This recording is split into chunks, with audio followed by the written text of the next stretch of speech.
Hi gang, this is Mike G from Mr. GTV, just driving back from my Sunday dinner. So take a look at what I can see. So this is my view. Very quiet at the moment around Hua Hin, and probably about 17-18 diners where I've just had my carvery, but all good. So I think it's quite good going across the railway lines there. So this is an interesting road. At night there's markets, stalls left and right, walking street on the right hand side, which is like the night market, and a very famous protected building. That place on the left there, that's the new railway station, and the old one, as I say, is a protected building. It's of historical interest. It's coming up on the left in a minute, but I've got very confident driving around here now. One of the things that's great about Thailand is that they drive on the left, and I mean, I have driven in Spain and other countries where they drive on the right, but it makes it so much easier without thinking about it, because it's second nature to me. I've driven in my occupation for 32 years, not to think about it, just to stay on the left hand side of the road. And thankfully Thailand does, because the king who set up the infrastructure in Thailand was educated in the UK, and he wanted to copy the UK. So this is a nice little boulevard, this. Quite interestingly, I think that's a woman in front of me on the motor scooter, got a helmet on, which is nice to see and quite rare. Just if you pause that motorbike that just come past me and this one now, 2 people on a motorbike, 3 people on a motorbike, flip-flops, no helmet. You've heard me say that before, and there's stalls left and right of me. So how's your Sunday anyway? Keep an eye on the view, seeing things as I see it. Driving back to my house now. How are you on this fine Sunday?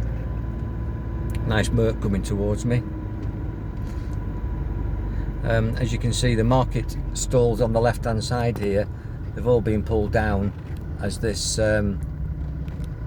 railway's being developed, and they've knocked all the buildings down to expand the railway, and this is bringing people, maybe take 2 or 3 years to finish it, but it's going to be a high-speed sky train over the land, bringing people directly into Hua Hin from Bangkok.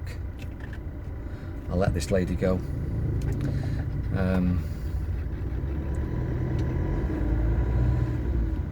So we're going under this roundabout here, temporary, and you'll see the bridge now in a minute that they're building, which will carry the sky train. There it is overhead, you can see that bridge. I'm going over the old railway line, and I'm going under the new railway line, up to this beautiful tree on the right hand side. Turn right, and then there's a road, and on the right hand side of the road there's all sorts of, I think the students have drawn on the wall, like very beautifully drawn graffiti, images of the king, almost like huge murals, pieces of work, pieces of art. Beautiful, really. I don't know if you can see them on the right hand side there. Can you see those? All pictures of the king, the old king. That's rather nice. And then I've took videos of me at Pay My Market eating my fish and rice, and that's down that road there as well. So back to the road in front now. So how's your Sunday? Sunday, the day of the sun, the day of getting energy, the last day of the weekend, where society is designed to weaken you, so you feel weakened at weekend. When you're retired, as I am, even though I'm working for charities, every day becomes the same, and you begin to wonder how you manage to work 9 to 5. I've never worked 9 to 5. I worked shifts, so I did 3 on, 3 off, 5 on, 3 off, 7 on, 2 off. I've done all sorts of combinations working for the AA, and Saturdays and Sundays made no difference. Bank holidays, Christmas Day, you just worked, just kept it going. You got compensated for it if you run sociable hours, but you got into the habit of just making your day off. It didn't matter whether it was a Monday or a Wednesday night or whenever. It's very much the same here in Thailand. I've got a clue what day of the week it is most of the time, or what time of the day it is, because of the 7-hour differential between Thailand and the UK. Most of my clients come home from work at 5, 6 o'clock, have the dinner, and then do their corporate or holistic mentoring with me 6:30, 7:30, which is sort of like 2:30, 3:30 in the morning for me. So I sleep during the day, wake up, sit by the pool, chill out, or stay in bed, whatever, with the aircon on. I really suggest that you adopt that sort of, I mean, you have a life, if you like, a working life, but ideally you're working for yourself, you're not working for your employer. That what you are is, you are your own public limited company, that you're selling your time or your services to your boss, to your employer, and then you're living your life. If you work an 8 or 10 or 12-hour shift, you've got the rest of the day to yourself. How well do you regulate your own time? Do you take good advantage of your life? Because you should be working to live, not living to work. I'll say that again. You should be working to live, not living to work. A lot of people live to work. They just lose 50 years of their life to an employer. They start when they're 15 and they finish when they're 65 or whatever, 50 years. National statistic is that most people on average die 18 months after the day they retire. So you work 50 years, 18 months, pop your clogs. That's not good enough, which is why I retired at 50, and I intended to be in Thailand before I was 65, and I did it when I was 59. But now I'll be coming back to the UK, because I think we're global children. I think we are universal children, children of the universe. Sounds a bit cosmic, doesn't it? But you know, before all regulations and restrictions, you know, you could go anywhere. It's not easy now, but it will change. It will change back or not. Just deal with what is. But we're here to experience a life. We're not just here to work. You know, get up in the morning, have your breakfast, go to work, come home, go to bed. Having watched all the programs on TV, which are programs telling you what to do, how to behave, what to buy, go to bed, repeat. That's not good enough. I think I realised a long time ago, modelling off my parents, and I tried to share this with my kids, that you know, you go to work so that you can have enough money so you can live your life. And if you haven't got enough, that's no good. But you don't need too much. You don't need all this stuff. Most of this stuff that you're told that you need, watching programs on the television, advertising, propaganda, will keep you chained to your job, paying for stuff that you don't really need, buying stuff that you don't need, doing jobs that you don't like. That's not a life. That's a rut, and a rut's a grave with the ends kicked out. A lot of people are in ruts of relationships, ruts of jobs, even in ruts in hobbies. Oh, I always go to the gym on a Thursday. How's that working for you? You know, I know people who do yoga and spiritual things, still got bad moods and bad attitudes. Not everybody, God bless them. And the ones that have got bad attitudes and bad moods, God bless them as well, but you know, just really step back and have a look. Are you living your life, or are you in a rut? Are you living to work or working to live? Don't wait till you retire to live the dream. You can create your dreams now. You really want to see the world and experience as many things as you possibly can and educate yourself. I don't mean certificates, that's all bollocks. I'm talking about experiences and learnings and knowledge and wisdom.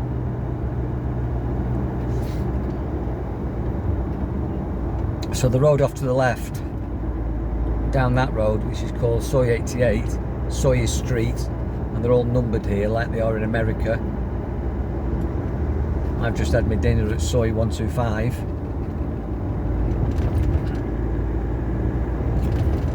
I've got 2 shops down there. One's a restaurant that never took off because of COVID. Opened it, ran it for about 6 months.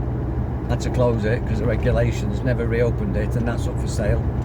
And I've got a massage shop as well that I use massively. Proper chiropractor in there, she's absolutely brilliant.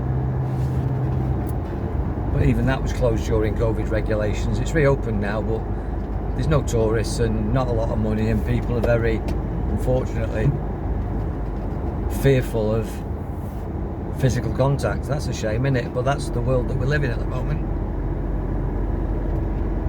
People are scared of their own shadow. I have a couple of massages every week, and it would encourage everybody to pamper themselves, because you work to live, and you live well if you eat well and sleep well and smile and look after your body, because your body carries your mind around, and you live your life in this body.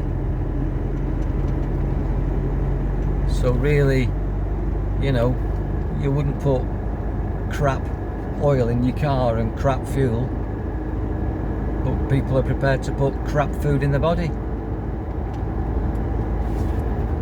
So really look after yourself, and you know, your goals should be to live a long, healthy, fun life where you push the boundaries, get out of your comfort zones, don't be in a rut, and be one of the statistics that lives longer than 18 months after the day that you finish work. And don't wait till you finish work to start enjoying your life. You know, as I say, step back and have a look. Are you really happy in your relationship? If not, do some work yourself, do the inner work. Stop blaming your partner, maybe it's your fault. I realised that as a single dad, if I wanted better kids, I had to be a better dad. Work on yourself. You know, if I wanted to fix more cars, I had to be a better mechanic. If I want to be a better energy healer, I have to have more energy, high energy. To know what I'm doing, I have to keep up to date. To keep educating myself, learning new techniques, keep the motivation, keep the enthusiasm. How many motivated, proactive, enthusiastic people do you know? I look round and people are dark and doom and gloom. I like to look for what REM calls happy, shiny people. Coming up to that beautiful roundabout now, coming into Temple country, which is just on the border of where I live. Look at that bridge there, absolutely beautiful. You can't see it because it's in silhouette because it's so sunny, but there's Hanuman effigies, monks and Buddhas, all in gold leaf, multicoloured marble tiles. Amazing. Spent a lot of money on that. They're developing this area. This road wasn't here a few years ago. They're invested in this area, which is called Hin Lek Phai, and Hin Lek Phai actually means earth, metal, fire. The elemental forces in this particular district, the ley lines. It's a very, very powerful area, which is why all the temples are here. The ancients knew it. All temples, all spiritual buildings, and predominantly powerful structures, quite often built by the masons, law courts, judicial buildings, county court buildings, town halls, public libraries, public offices. They're all built in places of high energy, quite often in London alongside the River Thames. And you'll have these Cleopatra needles, which are all aerials for energy, these monoliths and obelisks, and they're all near water, as I say, to carry the energy. So there's no mistake in the design and the actual attention to detail and the intention. And this area is surrounded by 3 temples, and the temples are in Hinlek Fire, earth, metal, fire, area of high energy, and that's why I bought my land here, feeling that, knowing that, and benefiting from that. Are you aware of the feng shui and the ley lines where you live? Are you energy aware? Are you sensitive to energies of places, spaces and faces, people, events, locations? You're missing a trick if you aren't aware of it, because you can plug into it. It's rather like charging your batteries up. Well, I hope you're enjoying listening to me, and as I ramble on, as you're viewing the world as I see it, looking at Thailand through my eyes as a driver.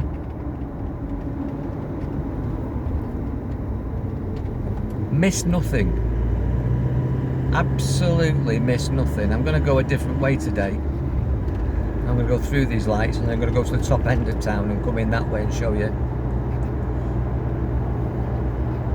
So I could have turned left at those traffic lights, which is what I normally do. That's possibly the shortest route.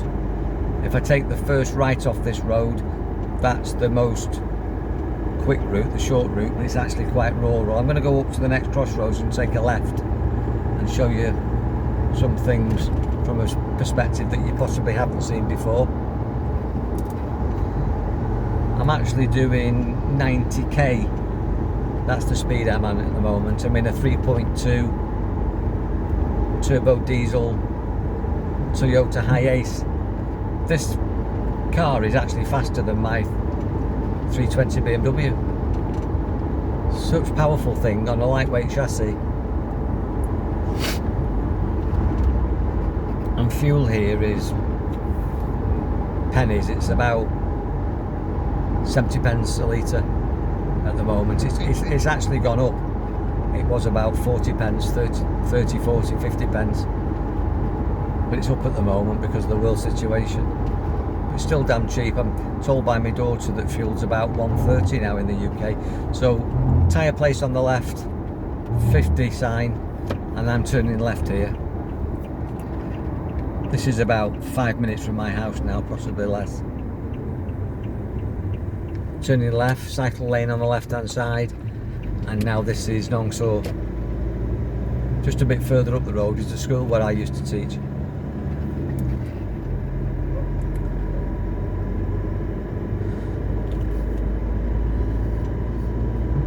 These roads were all clay when I moved here, but the tarmac now with white lines and yellow dots down them. Quite civilised. Does change as you carry on. But I think in the next 2 or 3 years they'll all be tarmacked or concreted, surfaced. Place on the right hand side coming up now is a holiday resort for workers of the Thai government. There's a coffee shop there which I quite often go to, and they've got container apartments like caravans, but the tin, and they're all in their own setting. It's very, very nicely done actually. Costs about 800 baht a night to stay there, which is about 20 quid. So this is actually Longshore Village.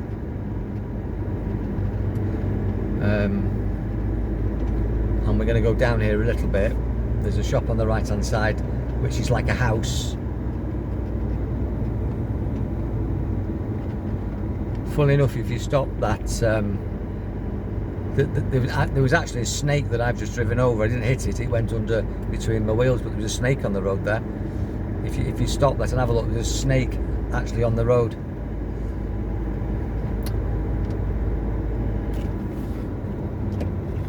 And I'm actually turning left here now. That was interesting that there was a snake on the road.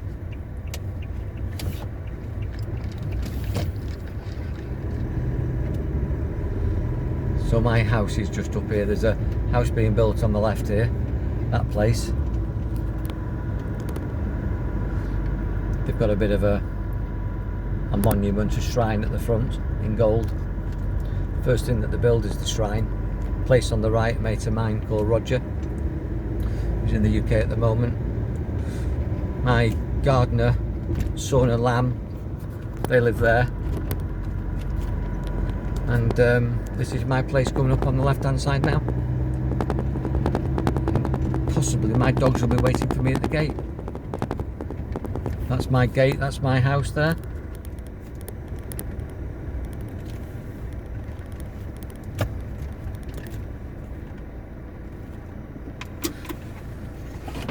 So you'll see me opening the gate in a minute.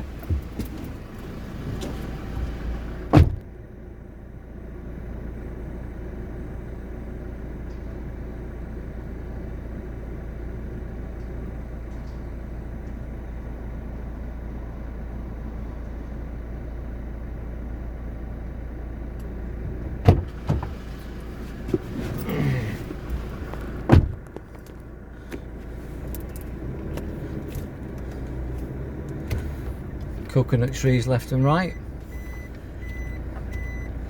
Just go and shut the gate.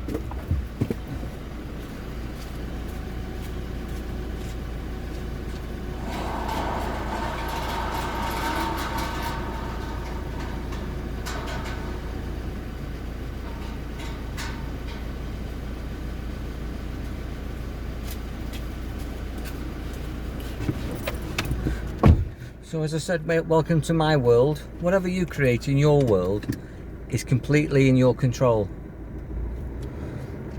And if it's out of your control, then get your control this year. Here's Neo coming towards me. You might see him or might not. And if you need help getting control and living the dream, and you want to chat, I'm here for that. There's my dogs.